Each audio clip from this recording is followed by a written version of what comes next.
Les marchés financiers.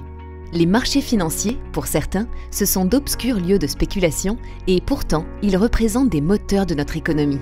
Un lieu d'échange où se confrontent l'offre et la demande de capitaux. D'un côté, des entreprises ou des États qui ont un besoin d'argent pour se développer ou combler leurs déficits. De l'autre, des investisseurs, d'autres entreprises, des banques ou des épargnants comme vous. Bref, des acteurs qui possèdent des capitaux et souhaitent les placer. Tout cela tombe donc plutôt bien.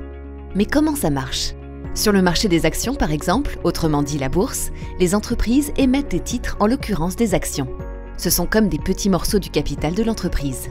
Les épargnants qui croient dans le potentiel de cette entreprise vont donc acheter ces titres et devenir actionnaires. Le prix des actions dépend de la confrontation entre l'offre et la demande.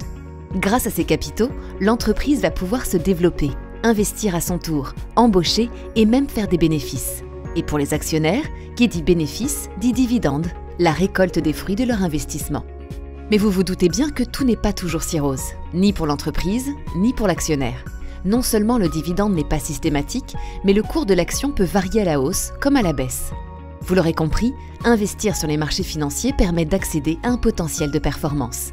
Pour ce faire, l'épargnant doit garder en tête ses objectifs, son horizon de placement et que ce type d'investissement comporte des risques, notamment le risque de perte en capital. Pour tout renseignement, n'hésitez pas à vous rapprocher de votre conseiller.